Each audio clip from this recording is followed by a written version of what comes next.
ETF index mutual funds నేర్చుకుని stock మార్కెట్లో రాణించాలనుకుంటున్నారా? వెంటనే ఈ నెంబర్కి కాల్ చేయండి. నమస్తే రమగారు. నమస్తే జయ.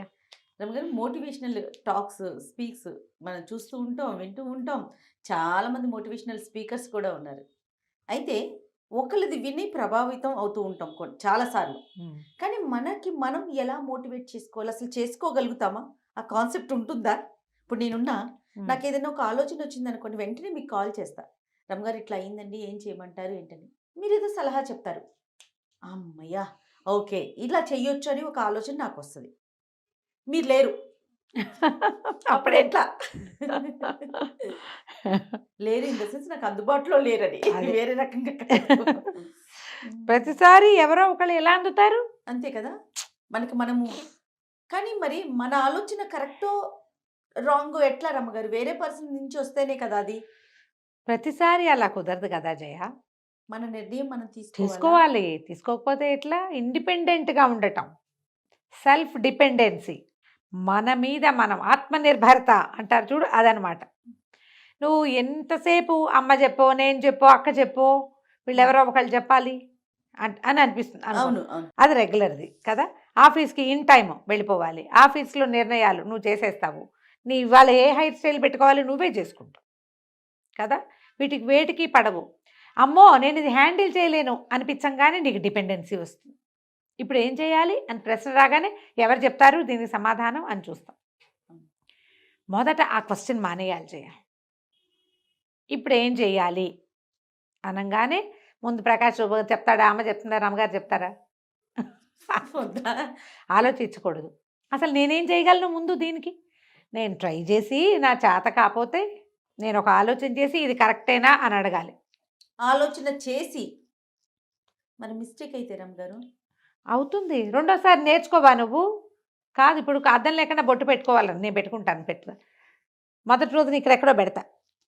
4 సార్లు 5 సార్లు పెట్టాక కరెక్ట్గా చూసుకుని పెట్టుకోండి. అద్దం ఉన్నప్పుడు అద్దం కూడా చూసుకుంటాం. అద్దం ఉంటే అద్దం కూడా చూస్తాం.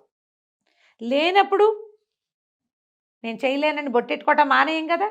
అలాగా మోటివేషనల్ స్పీచెస్ వింటే జయ మనకి ఎట్లా ఉంటుందంటే ఒక ఉద్రేకంలాగా వస్తుంది. మోటివేట్ అయిపోతాం. భలే చేసేయాలి, ఇవాళ రేపటి నుంచి ఎల్లు నుంచి అలా ప్లాన్ చేసేసుకోండి. అంటే మోటివేషనల్ టాక్స్ వినక్కర్లేదు రమ్మగారు. మనకు ఒక నచ్చిన పర్సన్, ఇప్పుడు మీరున్నారు, మీరు చెప్పారనుకో, నాకు అది మీరు ఒక స్పీచ్ లాగా చెప్పక్కర్లా, మామూలుగా చేయ అని అంటే చాలు, అదే అది చేసేస్తా ఇంకా అంతే. ఇప్పుడు నీ సంగతి జనరల్ పీపుల్ అయితే అట్లా కాదు కదా. ప్రతి వాళ్ళకి ఎవరో ఒకళ్ళు ఉండరు, అందరికీ నమ్మగారులు ఉండరుగా. స్పీచెస్ వింటాం. నేను నా సంగతి చెప్తాను. ఈ ఉదయాన్నే లేవడమనో, లేకపోతే ఫలానాది చదువుకోవటమనో, ఇదేదో చేయటమనో, ఈ రకంగా ఆలోచించాలనో, భక్తి నా పని అయినా అవ్వపోయినా నేనేదో దేవుడి కోసం ఫలానా పని కోసం పెట్టుకున్నా, పని చేసుకుంటున్నావు, ఏదో రోజు చదువుకుంటున్నా, ఆ పని ఆగిపోయింది, ఇది మానేయాలా వద్దా? ఇది చదివేది మానద్దని గురువుగారు ఒక ఆయన చెప్పారు, మహానుభావులు. పొద్దున్నే కళ్ళకద్దుకోవాలి వాళ్ళ ఫోటోని. మానద్దు.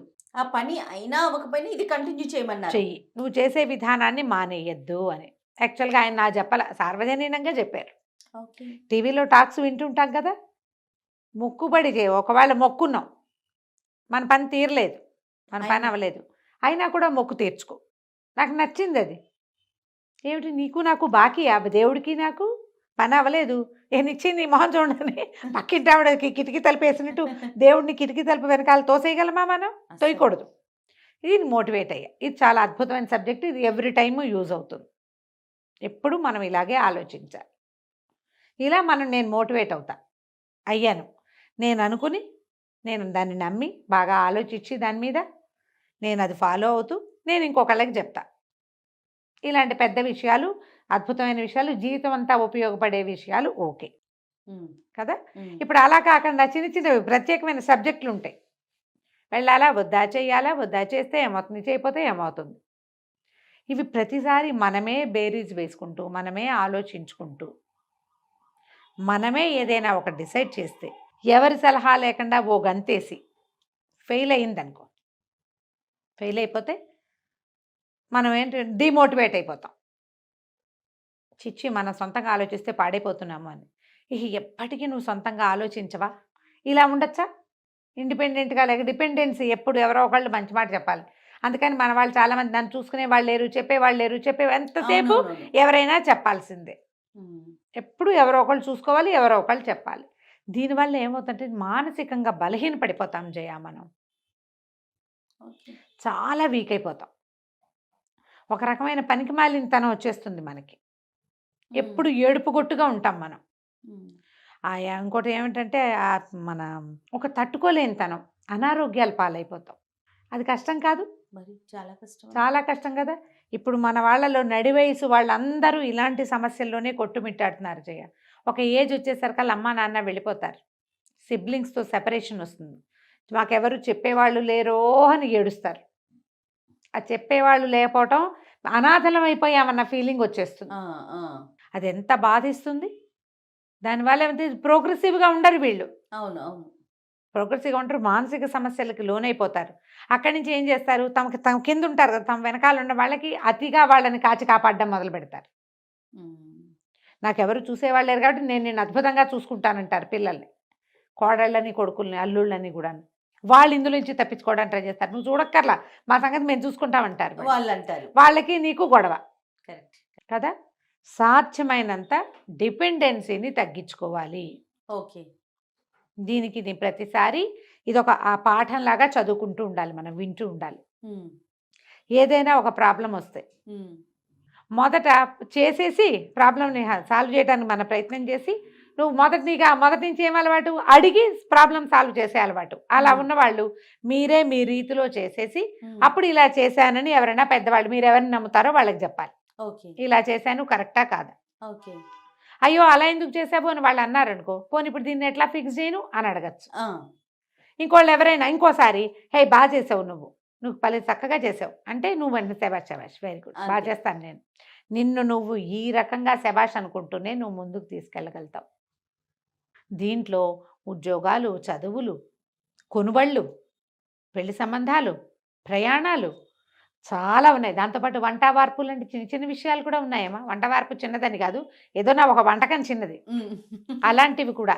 ఏ వస్తువు ఎక్కడ పెట్టాలి, ఇళ్ళు మారాలి, ఉమ్. సామాన్లు కొనుక్కోవాలి, ఏదైనా స్థలాలు పెద్ద పెద్దవి డబ్బులు మదుపు పెట్టటాలు, ఇవన్నీ కూడా వస్తాయి జయ. దీనికి మొదట అసెస్మెంట్ ప్రాక్టీస్ అనేది ఒకటి పెట్టుకోండి. ఓకే. ఏదైనా సరే మీరు ఒక పని చేయాలి, మామూలు పనులు కాదు, కొంచెం పెద్ద రకం పని అనుకోండి. మనం వాట్ ఈజ్ వాట్ అనేది రాయడం ప్రాక్టీస్ చేయండి. మీరు కాగితాల మీద రాస్తే మొత్తానికి మనకి బేళ్ళు అవే తయారవుతాయి. ఫోన్లలో కూడా రాసుకోవచ్చు. టు డూ లిస్ట్ రాసుకుంటున్నాం కదా మనం. అవును. ఈ వారం ఏం చేయాలి, ఏం పనులు ఉన్నాయి అనేది రాస్తున్నారా? ఎంతమంది రాస్తున్నారు? నీకు అలవాటు ఉందా జయ? లేదు రమ్మగారు. నీకు అలవాటు లేదు, నీకు అలా సాగిపోతూ ఉంటుంది. కాకపోతే నీకు రాసే అలవాటు ఏముందంటే, నేను చెప్పినవన్నీ రాసేసుకుంటుంటావు నువ్వు. మీదే కదా రమ్మగారు, ఎవరితో ఇంటర్వ్యూ Guestలు అందరివి రాసుకుంటాను. ఈ లిస్ట్ నీకు ఎలా ఉపయోగపడుతుందో చెప్పే 2 వాక్యాల్లో. మామూలుగా ఉపయోగపడటం కదా రమ్మగారు, ఎక్కడ ఏది మిస్ అయినా నేను వెనక్కి వెళ్ళి చూసుకుంటాను, ఏం జరిగిందని తెలుసుకోవాలి, ముందుకు నడవటానికి నాకు ఆ లిస్టు. ఎంత పుస్తకం? మా ఆయన ఈ రోజే ఇచ్చాడు నాకు కొత్త పుస్తకం, కొత్త డైరీ. ఇక రాసుకోవటమే అంతే, ప్రతిరోజు నేను చేసే ప్రతి వర్క్ దాని మీద పెడతాను. ప్రతి వాళ్ళు అది చెయ్యాలి. ఏమైనా కొన్నాం, ఏమైనా కొంటాం, కొనుక్కోవాలి, ఏం చేయాలి, ఎక్కడికి వెళ్ళాలి, వెళ్ళినప్పుడు ఎంత అయింది, ఎక్కడికి వెళ్ళాము, అలాంటివి రాయటం ప్రాక్టీస్ చేసుకోండి. ఇప్పుడు స్మార్ట్ ఫోన్స్ వచ్చినాయి, ఫోన్లలో అలాంటి సౌకర్యాలు బోల్డ్ నోట్స్ పెట్టుకోవచ్చు కదా. ఒకసారి ఇప్పుడు ఏదైనా ఒక ప్రాబ్లం వస్తే, ఇంతకుముందు ఇలాంటి సమస్య వచ్చినప్పుడు ఏం చేసామో వెనక్కి తిరిగి చూసుకోవచ్చు. సింపుల్ వాక్యాలలో రాసుకోండి, రికార్డ్ చేసి ఉంచుకోండి. అంటే ఇప్పుడు మనం ఏం చేయాలి, మనకి ఎలాంటి సలహా కావాలి అనేది రాసుకోవాలంటారు. ఏం రాసుకోమంటున్నారు మీరు? ఇప్పుడు ఒక పని చేసాం మనము, ఆహా. ఈ పని ఎట్లా చేసాం, దాని తాలూకు ఒక ప్రాబ్లమ్ని మనం ఎట్లా ఫిక్స్ చేసామో ఒక సినాప్సిస్ లాగా రాసుకోండి. ఓకే. ఈజీ. ఓకే. ఇప్పుడు నేర్చుకోవడమే జయ ఇది. అవును, ఇప్పుడు మీరు అవునండి. ఇందులో నుంచి బయటపడాలనుకుంటే, ఇప్పుడు జయ నా సంగతి తీసుకో, నీకు నేనున్నా, లేదా మీ ఇద్దరు అక్కయ్యలు ఉన్నారు, అమ్మ ఉంది, నా ప్రకాష్ మాట్లాడతాను. అవును. నాకు ఎంతమంది ఉన్నారు? ప్రతిసారి ఒక్కొక్క విషయానికి ఒక్కొక్కళ్ళని సలహా అడుగుతాను జయ నేను. ఆహా. ఈ విషయం వీళ్ళనే అడగాలి అని ఉంటుంది. వాళ్ళు ఎవరు లేకపోయినా, ఎవరితోటి మాట్లాడపోయినా నేను నా పని నేను చేసేసుకుంటా. మీరు ఒక నిర్ణయం తీసుకున్నాక వాళ్ళని అడుగుతారా, వాళ్ళు అడిగేసిన విషయాన్నే నిర్ణయంగా తీసుకుంటారా? అలా కాదు, 2 రకాలుగాను చేయొచ్చు, 2 రకాలుగాను చేస్తాను. నేను డిసైడ్ అయిపోయాక ఇగో ఇట్లా చేశాను అని చెప్తా. అది కరెక్టో కాదో వాళ్ళు చెప్తారు. చెప్పడానికి అవకాశం ఉంది. ఒకవేళ అలా కాదు, నాకు ఏం చెయ్యాలో అర్థం కాకపోతే, ఇలా ఉంది, ఏ పాలు పోవటం లేదు నాకు, ఏం చెయ్యాలో, అలాంటి స్థితి వచ్చేదాకా మనం డిపెండెన్సీకి వెళ్ళకూడదని నా ఉద్దేశం. అసలు నువ్వు ఏం ఆలోచించవు దాని మీద, ఆలోచించకుండా సలహాలు వెళ్ళిపోతాయి. వాళ్ళ వాళ్ళ బ్రెయిన్ పని పని చేయాలి. చేయదు అని అంతే. అది చేయకూడదు, అది చేయకూడదు. ఓకే, నేను ఇలా చేయాలనుకుంటున్నాను ఏంటి అని అడగొచ్చు. అడగచ్చు. ఎంత డిఫరెన్స్ ఉంది రమ్య గారు. ఎందుకు లేదు, చాలా ఉంది జయ, చాలా ఉంది. ఇప్పుడు నేనున్నానా, ఇప్పుడు నీకు చెప్పాలి, చచ్చిపోతున్నాను నేను ఈ బాధలు, నా బాధలు చెప్పుకోవడానికి ఎవరు లేరు నాకు. కెమెరాకి, నీకు కాదు, నాకు కూడా కదా. కెమెరాకి చెప్తున్నాను నేను. చెప్పండి. చెయ్యొచ్చా, ఈ పూజ చేయొచ్చా, చేయకూడదా, ఇలా ఉంది, వెళ్ళొచ్చా, వెళ్ళకూడదా, అక్కడికి వెళ్ళాము, చేయొచ్చా, ఇవాళ 5వ రోజు గుళ్ళోకి వెళ్ళొచ్చా, శివుడికి మల్లెపూలతో పూజ చేయొచ్చా, కమలా పళ్ళు నివేదన పెట్టచ్చా, పెట్టిన పళ్ళు మనం తినచ్చా, ఎవరింటికైనా వెళ్ళొచ్చా, అసలు ఏం ఆలోచించరా మీరు? దొరికితే చాలా మరీను. కాదండి, కమలా పళ్ళు నివేదన పెడతామండి, వాళ్ళు ఎవరింటికో వెళ్తే వాళ్ళు అరటిపండు తొక్క తీసి పెట్టారట, కమలా పండు కూడా తొక్క తీసి పెట్టాలి, తీసి పెడితే పెట్టు, లేకుంటే లేదు. మానే, అది కూడా అడగాల. కానీ అసలు అనుమానాలకి ప్రశ్నలకి తావే ఉండదు కదా రమ్మగారు. ఒకదాని తర్వాత ఒకటి, ఒకదాని తర్వాత ఒకటి. గ్యాప్ లేకుండా వస్తాయమ్మా, ఆ, ఆ. గ్యాప్ లేకుండా. ఇలాంటివన్నిటికీ మీరు డిపెండెన్సీకి వెళ్ళకండి. ఓకే, మీరు ఏం చేస్తారో అది చెయ్యండి. మీరు చెయ్యలేనిది, చేత కానిది, అర్థం కానిది, అక్కడేదో కొంప మునిగిపోతుంది, అప్పుడు సలహాలకు వెళ్ళండి. దానికి మిమ్మల్ని మీరు మోటివేట్ చేసుకోండి. నా లైఫ్, నా స్టైల్, నాకు ఒక పద్ధతి, మా ఇంటికి ఒక పద్ధతి, మా జాతిలో ఒక విధానం, దాన్ని ఫాలో అవ్వకుంటూ వెళ్దాం మనము. నేను ఏది హ్యాండిల్ చేయలేకపోతే అప్పుడు అడుగు. ఇవి రోజువారీ వ్యవహారాలు కూడా ఎంతసేపు నీకు ఎవరు సలహా చెప్తాడమ్మా? అంటే లేనిపోని లేనప్పుడు- అనుమానాలు కదా రమ్మగారు. ఈ అంతే. అనుమానాల వల్లే ప్రశ్న వస్తుంది.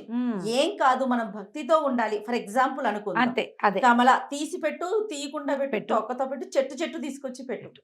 భక్తి అనేది ఉంటే అదే అసలు ప్రశ్నే లేదు. లేదు. అంతే. ఇప్పుడు ఈ ఒకదాని దగ్గర మొదలుపెట్టి, ఈ చిన్నవాటి దగ్గర మొదలుపెట్టి పెద్దవాటికి కూడా మీకు ఏం చేయాలో అర్థం కాదు. ఏదైనా సమస్య రాగానే ఎవరు అవును, సలహా అవును. చెప్తారా అని చూడకండి.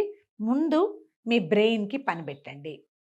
Super super, excellent. ఇది ఇలా చేస్తే ఏమవుతుంది, చేయపోతే ఏమవుతుంది, to do or not to do అనేది ముందు మీరు ఒక బేరీజ్ వేసుకున్నాక, నేను ఇట్లా అనుకుంటున్నాను అని మీరు సలహాకి వెళ్ళొచ్చు. Right, okay. అసలు సలహా తీసుకోకండి అని నేను చెప్పటల్లా.